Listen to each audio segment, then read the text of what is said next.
Kids are getting pretty wild in there, man. Is that safe? Yeah, they're fine. I've got their keys.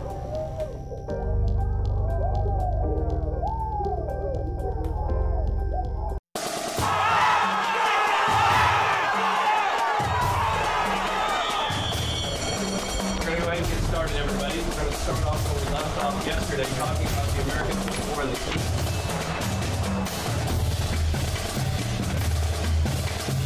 Hey, have a beer, man. You deserve it. It's not worth it. Underage drinking risks everything you're working for.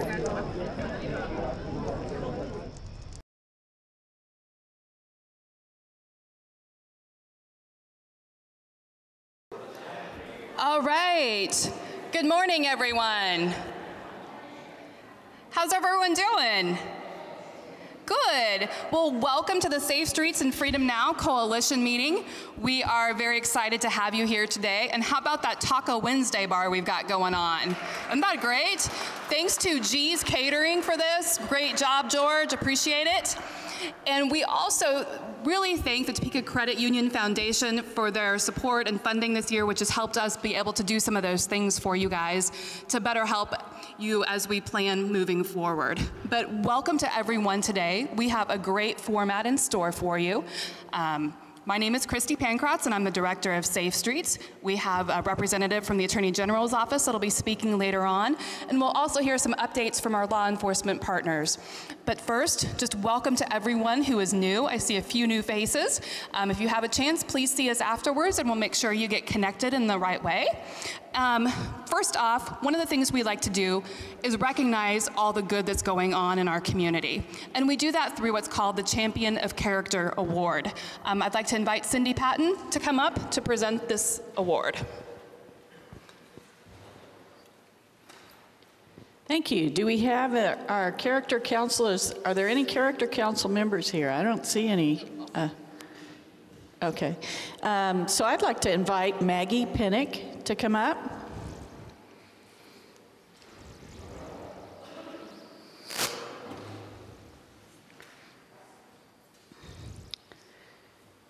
Maggie was nominated for her work in the Highcrest West neighborhood. Maggie is a resident of the Highcrest West neighborhood and has been for many years. She has made it her personal mission to keep the neighborhood clean, and she spends time each week going around the neighborhood collecting trash. Maggie loves her neighborhood and works hard to keep it clean and orderly. She is faithful in this effort, and she works on it every week. She demonstrates determination, diligence, initiative, joyfulness, loyalty, orderliness, and responsibility, which all makes her a champion of character.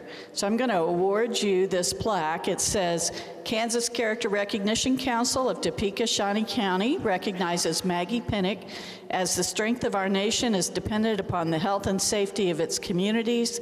The strength of our community is dependent upon the character of its citizens. Topeka City of Character and Safe Streets Coalition of Topeka and Shawnee County recognizes Maggie Pinnock. Would you like to say anything?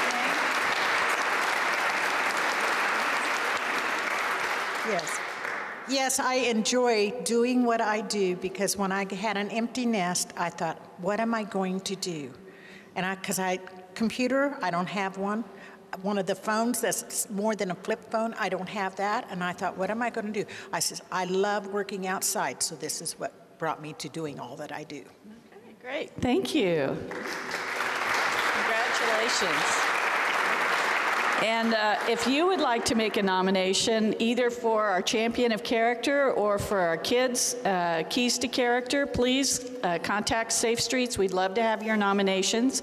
And our Kansas Character Recognition Program is sponsored by Jamie Hornbaker with State Farm Insurance. Thank you very much.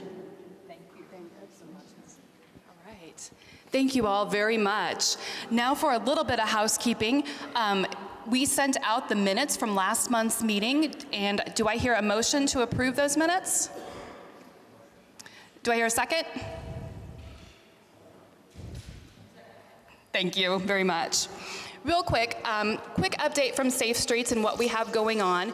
Safe Streets, for those of you who may not be familiar with us, is a program of prevention and recovery services. And what we really do is things such as crime prevention and substance abuse prevention. We concentrate on things such as Neighborhood Watch, empowering citizens, National Night Out, and some of those other initiatives. We have really seen quite a big increase in neighborhood watches going on in response to some things going on in the community, and also just to connect with each other. So really encourage you, where we can make a difference, be it through ending human trafficking or other crimes, is through starting in our own backyard. So really encourage you guys, if you don't have an active neighborhood group in your area, now is a perfect time to start one, just in time for the holiday season. Would really love that. And we also have a couple of meetings that are coming up. Every month we have a banking group that meets along with law enforcement officers, as well as a retail loss prevention. And now I'd like to invite Sergeant Burns from the Topeka Police Department Community Policing Unit to come forward. Let's give him a round of applause. This is a long walk up here. Thanks, Christy. For our violent crime, in the middle of the column, which is going to be the difference to the prior month, we are down quite a bit across the board. And even from last year, we're down, except for rapes, but homicide rates down, our robberies are down, aggravated assaults and batteries are down from this time of last year. City property crime, overall, it is going down, which is great to see. Coming into the holiday season, we understand it's going to be a challenge, as it is every year, to focus on property crimes. We gonna remind some people, reference the theft of the license plates are still up. Both West Side community, Sergeant Dan Wilson and myself with the East Side community have anti-theft screws at each of our offices, Deer Creek, as well as partnered with Safe Streets on 29th Street. If you don't have any of those on the vehicles, you can show up, we'll install them for you. It's pretty quick and easy, and hopefully we can help get those numbers down. If you can see this, we had our trunk or treat event, outstanding. Chief Cochran told us we had 2,000 people showed up, and I can attest to that because we're handing out stickers, baseball cards, candy left and right. Every time I looked up at the line, it was at least a 5th Street going down Kansas. It was an outstanding event. If anyone ever has any ideas how we can make it bigger, better, more enjoyable for kids, we're all ears. It's ultimately great to see all the smiling faces out there that we did see. And we had great weather, can't complain for that. We did have our 15th annual Battle of the Badges event. The Topeka Fire Department did win that, so congratulations to the fire department. Talking to Sergeant Dan Wilson, he said we raised $18,000 for Kansas Special Olympics, which is outstanding. That is truly the reason why we're out there. If you ever get a chance to do anything with the Kansas Special Olympics, you'll be hooked for life. As I said earlier, because we are approaching the holiday season already, each table should have from Safe Streets the holiday shopping safety tips, which I'm going to go over. The first one on the left side, know your surroundings and put the cell phone away when you're walking in public. More tailored towards our younger community members. I can't tell you how many times we see a lot of teenagers, young adults walking and walking and walking for blocks, and they don't even look up because they're on a cell phone. Definitely put the cell phone away, know your surroundings, know if you're being followed. If you are, get to a safe place, call us, we'll come out. Never leave a purse or wallet unattended, especially in shopping carts, vehicles, or restroom stalls. We do a lot of reports, reference those. You leave a purse, something valuable in a shopping cart just to go down the aisle to get something off a high shelf. What you don't know is somebody has been watching you for a couple rows, wait for you to do that, and then you don't have a purse anymore. Same thing with a restroom stall. There are people out there that just wait in restroom stalls outside to see if you walked in with a purse and if you came out with a purse. So just be mindful of your valuables and know where they are at all times. Avoid carrying large amounts of cash and take only credit cards. People understand it's the holiday season. You're going into Best Buy. Not everybody has credit cards, debit cards. Some people have cash because they just got their paycheck on the Friday. You don't want to have a bad situation where you have people knowing that you have a large wallet in your back pocket, anticipating that there's a large amount of cash in there. So try to limit that as much as possible. If you do have charge cards, credit cards, debit cards, try to use those. And then never leave purchases in plain sight in your vehicle. That's going to also go with firearms. We continue to see a high rate of firearms as well as vehicle break-ins. If it's in plain sight, someone's going to try to get to it. As I said in the past, I've seen it in a different city when I was living in. Somebody broke a window for a pack of Newport cigarettes.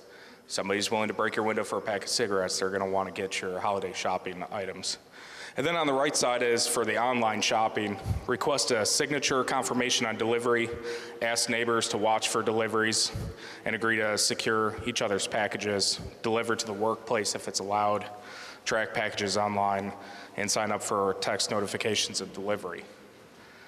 There are people in the city and the county that will follow FedEx, UPS, the Postal Service around town and into the county, just delivering packages. We see it every year. No matter what time of the year it is, it tends to happen.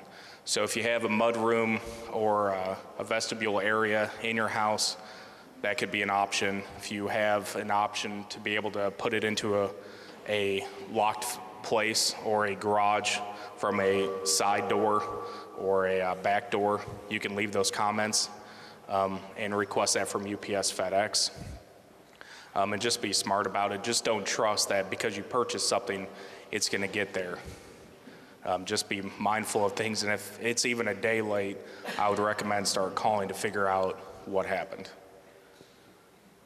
Does anybody got any questions for me? All right, thank you. Thank you.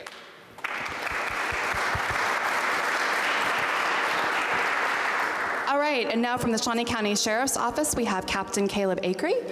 Give him a round of applause, too, as he comes forward.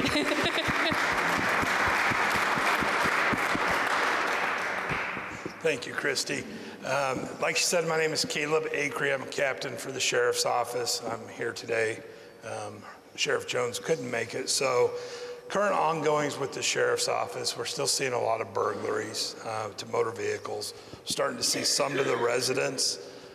So as far as motor vehicles go, your cars, your trucks, remember to take things out of your vehicles. We're still seeing a lot of items of value up to, and same thing as the police department is encountering, is the firearms. And that is, that's a scary one for law enforcement, because anybody that's currently wearing the uniform can take a personal side to that. We've lost friends, coworkers that have been killed in the line of duty off of stolen firearms. So this is us begging and pleading for the help from the community. Secure your vehicles, remove the items. If you know somebody that doesn't, encourage them to. There's a lot of crimes that can be eliminated just simply by reducing the opportunity of that crime. Don't make it easy for anybody. Residential burglaries, remove items from windows. We see a lot of landscaping where they'll put big rocks up next to windows. We're starting to see people that are picking those up and throwing them through windows or whatever to gain entry. So kind of the same principle with your motor vehicles. Don't make it easy for them. It is kind of sad that we have to think that way, but at the end of the day, I don't want any more victims than what we have to have. So holiday season's coming up. With that, they've talked about the online safety, shopping safety, situational awareness. Everywhere you go, be aware of your surroundings. We'll see an increase in our package thefts. So be mindful when you're ordering stuff and having it delivered.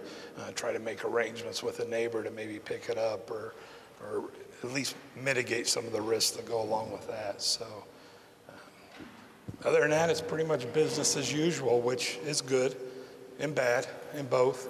But are there any questions for the Sheriff's Office? All right. Thank you very much.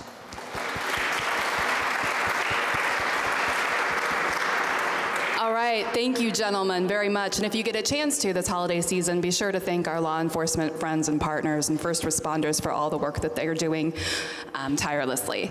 And now it's my pleasure to introduce Barry Feger, who will make some introductions for our speaker moving forward. Barry?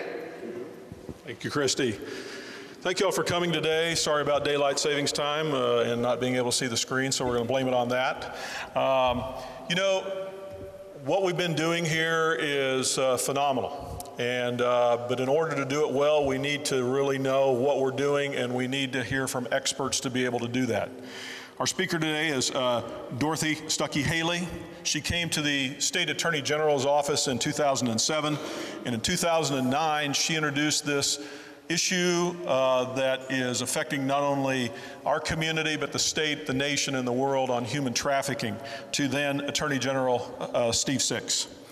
Dorothy has been effective in helping us to understand what the victims face and what we can do to help victims, and working with a multiplicity of different entities within our community and our state.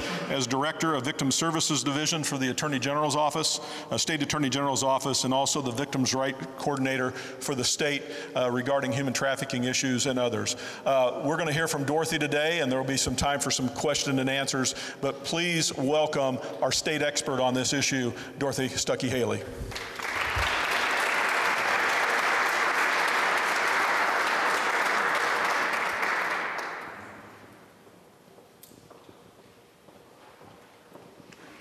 Thank you so much, Barry.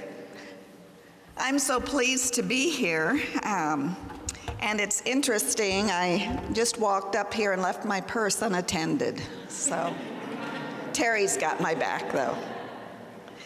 So when we're talking about human trafficking in Kansas, I just have to say that there are so many different dimensions of it that it's hard to talk about it in 20 minutes and cover a whole lot. But we do want to talk today about identification and some of the things that we've seen throughout the years as we've started looking at what is really happening out there with those that are our grantees that are across the state. So we wanted to share with you just a little bit of the history and how we got here and what we've been finding. So as Barry mentioned, this whole idea started really percolating around 2009 when we started identifying experts across the state that we wanted to have come together and talk about the challenge of human trafficking. That was expanded then.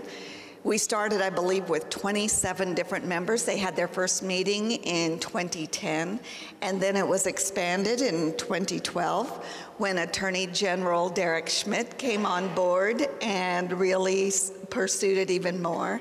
And it ended up with us getting statutory authority for the Human Trafficking Advisory Board in 2013. As Barry mentioned, from its inception, it's been organized through the Victim Services Division at the Office of the Attorney General, and it included, right from the start, lots of people from multiple disciplines coming together and looking at those challenges from multiple different points of view. What we realized early on is we wanted to look at human trafficking really from the perspective of the 4 Ps. We wanted to look at prevention. We also, of course, wanted to look at prosecution. We also wanted to make certain that we were focused on protection of the victims. And we knew that we could not do that without partnerships across the state. And that is one of the reasons why I am so excited about Freedom Now and about Safe Streets and the focus in the Topeka community to address the problem. So with that in mind, one of the things that the Human Trafficking Advisory Board knew right up front is that we needed to be looking at identification. We needed to figure out how to identify, and we needed to think about, when we do identify, what do we really want to happen? So we we had to first think about, okay, what is the purpose of identifying victims of human trafficking? And as a group, what we decided was we wanted the focus to be trauma-informed and victim-centered, so that we would be able to, once we do identify someone, work most effectively at these list of R's to restore a sense of safety, to reduce the effects of the trauma, to regain a sense of trust, to reestablish their dreams and goals for the future, and finally, to return them as a vital, productive member of their community. We understood that in order to accomplish that, every community that looks at this really is challenged to begin with initially, to change our viewpoint from seeing those who are victims as a criminal and changing that viewpoint to really recognizing that they are a victim. There are some challenges in doing that kind of identification. First off, when we are talking with victims, one of the things that we know, even though Kansas law has come a long way since it first started making some changes in getting human trafficking and aggravated human trafficking on the books, there are still some changes, and we keep updating and changing the law to try to make it more victim-centered, trauma-informed, and more effective in our response, giving law enforcement tools, et cetera. But be that as it may, when it comes to adults and working with adult victims, we still have a challenge. When we ask an adult victim to come forward and cooperate with the system, what they can come back to me with is, yes, but Dorothy, if I go out and I say that I've been doing this, then really I can be charged with selling sexual relations. So in and of itself, we have some built-in challenges in getting victims to cooperate and to recognize them as victims. There are some ways that the law also, when we think of identification, is doing some very good things, but still creates challenges. The law recognizes the victimization of minors who are commercially exploited, which is wonderful. It recognizes them as victims even when they don't believe that they are victims. Now that's wonderful, except it's a challenge when it comes to identifying them, because we are now asking our agencies to identify victims who are not calling themselves victims. What we know, however, is that many of the victim service agencies are pretty used to that, pretty used to working with someone and recognizing that they are a victim. Some of those challenges come up with a lot of distrust that victims of human trafficking in particular have with professionals.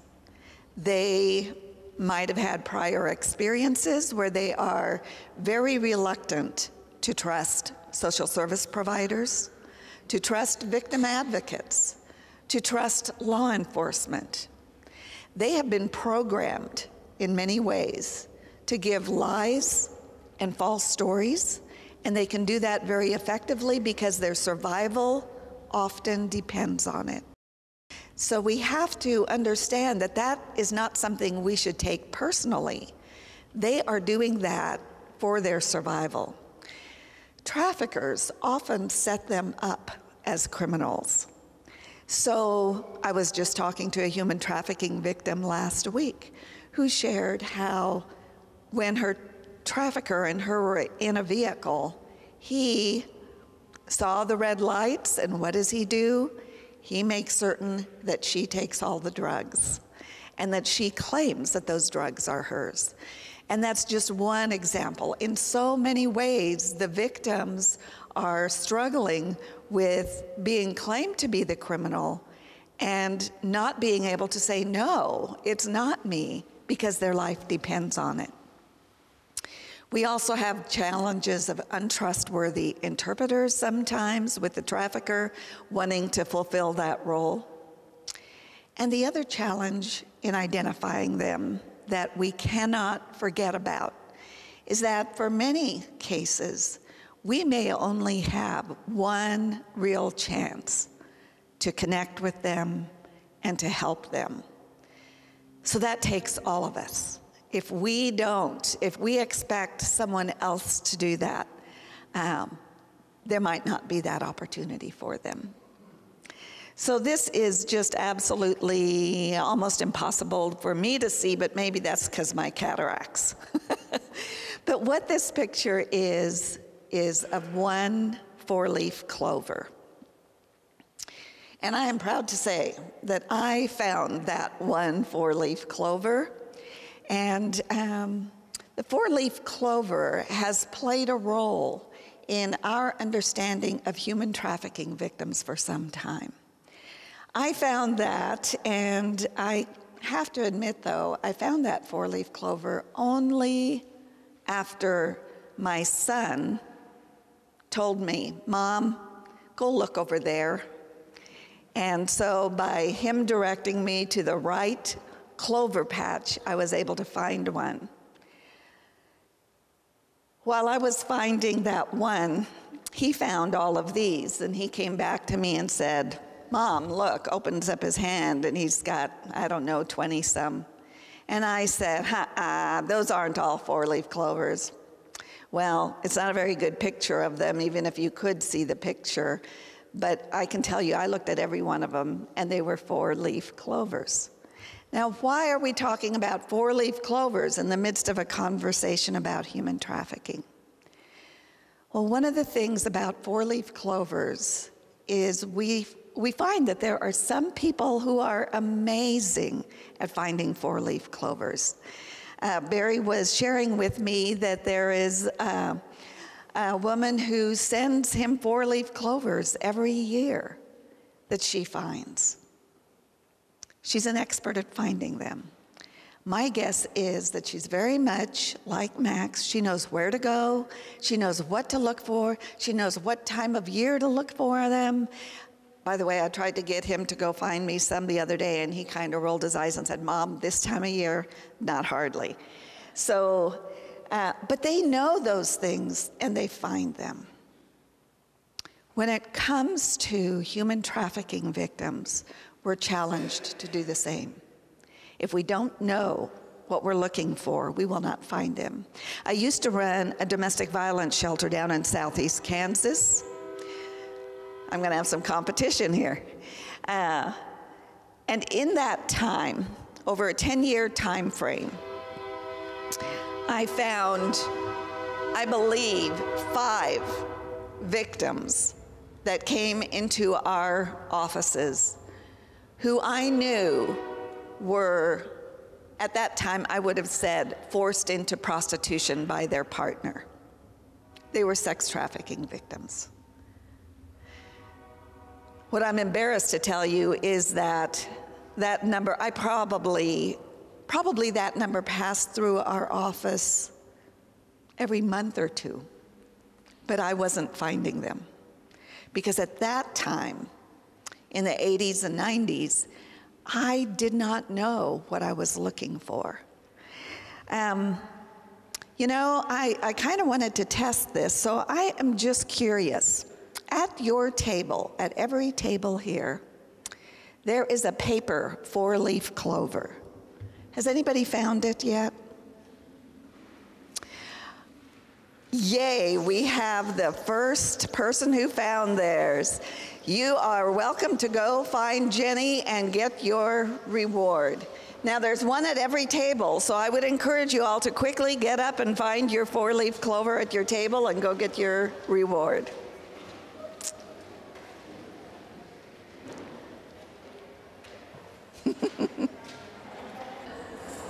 Now, I will admit that your reward is the leftover Halloween candy, but it hasn't been for very long. So, we're gonna go on, and I just want to say, just as those 4-leaf clovers were hidden at your table, there are human trafficking victims hidden in your community. And just as these were under the table or under the chair or someplace out of sight, in many ways, where you end up during the week, there are human trafficking victims.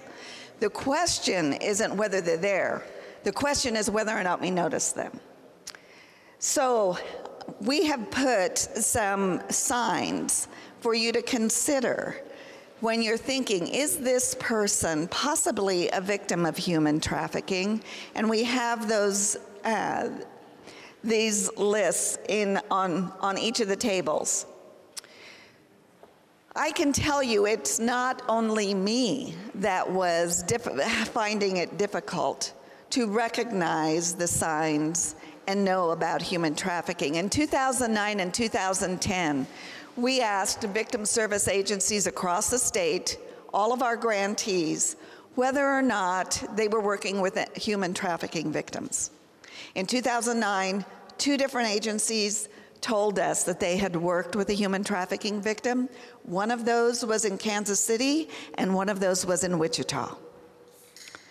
Then I started providing some training and had a survivor of human trafficking assist me, and we did some training of the staff of the victim service agencies. In 2011, the number jumped to 27, and no longer was it just Wichita and Kansas City, but it was across the state. As we provided more training, the numbers went up again. It went from 27 to 44, 217, 352, 428, 463, and in the year 2017, that number was 475. We can see that that kind of arc of growth from just the programs that we provide grant dollars to, 33 domestic violence sexual assault programs, 29 child advocacy centers, 12 child exchange and visitation centers, 11 CASAs, 6 programs that receive grants from us specific to human trafficking victim assistance, and 1 other. It's just from these agencies that we were collecting this data. What did we find? We found that the demographic information that we wanted to include was about the human trafficking victims themselves. Their age, whether it was domestic, international, what their age, their race, their gender, the type of trafficking. Was it labor? Was it sex? The use of weapons? The type of connection between the trafficker and the victim. We wanted to look at that, and the type and number of services provided to them. So what we did was we asked them each to complete a report, each of our grantees. And that report is based on a specific identification tool that we developed along with the WSU Center for Combating Human Trafficking and the HTAB Victim Services Committee, called the HTDITR. And this is just a snapshot view of a portion of it, but what we looked at was the action, and so we identified some of those actions related to human trafficking, the means and the purpose. So with that, what did we find of those 475 in 2017? 96 were children, 379 were adults. Does that mean we have more adults in Kansas being trafficked than children? I'm not at all sure that that would be true. What we know is that these are the victims that ended up getting served by one of our grantees. In many cases, those reporting are coming from domestic violence or sexual assault programs. So I think there's a built-in bias toward the adults there. 99% were domestic, 1% international, 445 were male, 445 were female, and 30 were male. However, what we're finding is, again, it's like finding those four-leaf clovers. We're only finding what we think we're looking for. For many years, we weren't even really conceptualizing how many times boys and men are getting trafficked. So that number keeps going up each year, we've been noticing. But another thing that we noticed last year is that although the numbers didn't go up a whole lot from 463 to 475 from 2016 to 2017, we had a 39% increase in service provisions to human trafficking victims. So what we know is that the victim service providers are identifying more of their needs, and they are strategizing and figuring out how to meet more of their needs than they've ever done in the past. The other thing about this that I wanted to point out is that in 48% of the time, when we were able to identify the relationship between the victim and the trafficker, 48% of the time, it was a family member who was trafficking them. A family member. And in 28% of the time, it was their partner that was trafficking them. So we see a big correlation between domestic violence, particularly when the batterer is materially motivated, totally focused on the assets they can get out of that relationship, and not having an intimacy, but rather what they can get out of that. When we see that kind of batterer, we find that there's a good chance that they may be trafficking or be on the way of thinking about trafficking their partner. So one of the things that we had to look at is, if we're going to provide services to them, what can we build on in our knowledge base? And with our victim service providers, many of them were very skilled at providing services to sexual assault victims, to child victims, to dating or domestic violence victims. And so we looked at, how does human trafficking intersect with those different types of victimization? So what we have here is sexual assault, domestic violence, and child abuse on a Venn diagram. And as you can see at the bottom, there's a smaller diagram of human trafficking, because it overlaps with all of those. It doesn't consume all of them in any of those areas, but it crosses all of those to some extent. So if we're just looking, for example, at the similarities between dating violence and sex trafficking, both victims experience domination and control. They suffer from violence from those who are often familiar and close to them. They experience similar types of physical and psychological abuse. They're threatened into a life of silence. They're dealing with a lot of shame. And in many cases, they will not identify as a victim. We also know there are some unique needs of the human trafficking victims. Think dollars. Think about reducing people in the most crass way. Total objectification. So this is an exceptionally high needs population, and I'm pleased that our victim service agencies are doing more and more about meeting their needs. Because of that, the multidisciplinary approach is critical, and there is often a need not for services for just a basic crisis time, but for longer-term services. And I so appreciate the rescue mission's efforts and the efforts of the Community Coalition to figure out, how can we do more and provide services to them in a way that really meets their needs, so that we can get them restored as a vital community member. One of the things we're challenged with is, how do we see each of these individuals? Because there's a big gray area. And I've learned more and more about that as time has gone on. Initially, they're a victim, but living in the life, there are expectations put on them by their trafficker. One of those expectations is that they're going to be recruiting other victims. And if they don't do that, again, here's a struggle with the trafficker having expectations of them that puts them in the line of being the criminal. So how do we perceive them? This is a big challenge, because I can tell you, if I am the mother of a victim who is recruited by someone who is also a victim, I'm still going to be very upset that my child was recruited, and I will want some justice. So what we're thinking here is that this is a challenge that all communities are going to need to grapple with. How do we hold people accountable for their criminal behavior, but also recognize when that behavior is actually a product of their own victimization? So I ask each of you to check yourself. How do we ensure that through identification, we first do no harm, that we don't increase their risk rather than reduce it?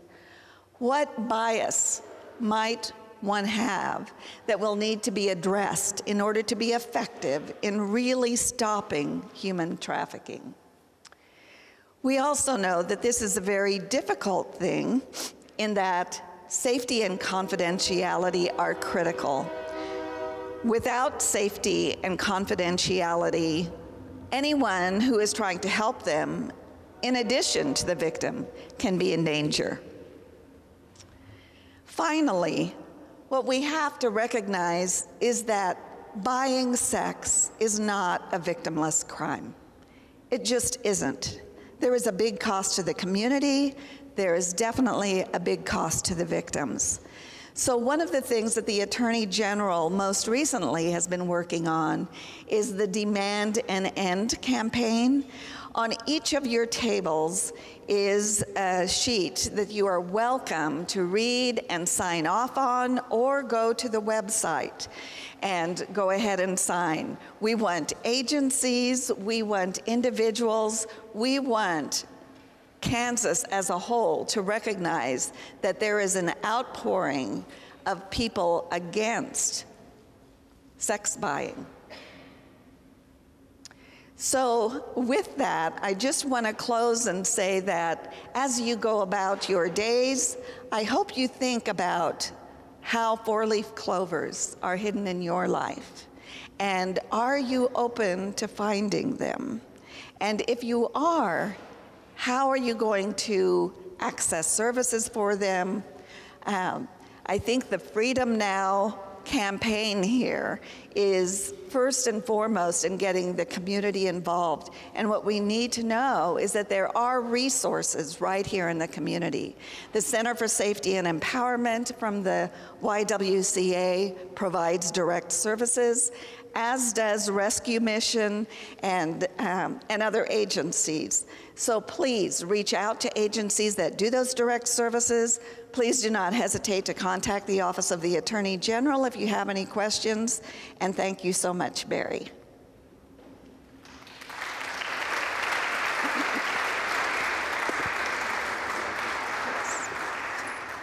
Thank you, Dorothy.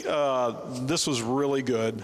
Did you all notice that the four-leaf clovers were right underneath you? That's how close this is. And these particular four-leaf clovers that we're talking about in our community are crying out for help. They are waiting for someone to find them, and someone to treat them well, and someone to come alongside them, and someone to believe them and to understand them and to love them. And that's what you all are doing. Excuse me, I'm supposed to get behind this. Thank you, Ronaldo. So, Dorothy, thank you for opening our eyes to this, putting it in such a tangible way that we are able to really get a good understanding of what we're doing. And I think one of the things that we've heard from what you said today is we're really at the beginning of this, even though you've been doing this for many, many years, pioneering this. And the next level of pioneering is coming along, is that this is going to take a while, but yet determined people to do the right thing with great determination and good information are going to be able to do the right thing for the folks who really are waiting for us to find them right beneath us, right here in our own community and communities throughout the state, as well as throughout our nation. So, Dorothy, thank you. Let's give Dorothy another hand.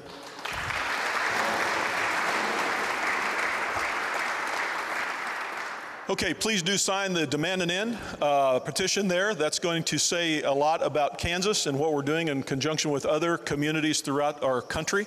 Put Kansas on the map. We really appreciate what our Attorney General Derek Schmidt has done with his team to be able to combat this. Okay, this ends the official Safe Streets meeting today. We want to thank you all for coming. Now, here's the directions. If you are a sector leader or co-chair, we're going to ask now that you would go into the East Gallery for a briefing, for a 10-minute briefing. If you are on a sector team, find the map and find where you go. In about 10 minutes, those sector leaders are going to come and join you. And we appreciate that. Also, we have an orientation for people who are wanting to know about Freedom Now USA. And Christy, where's that going to be? We'll meet right over here with Christy if you're wanting information. So if you're on a sector team, hang out for about 10 minutes, go to your tables. Sector leaders, now let's go ahead and depart over to the East Gallery. Thank you all for being here.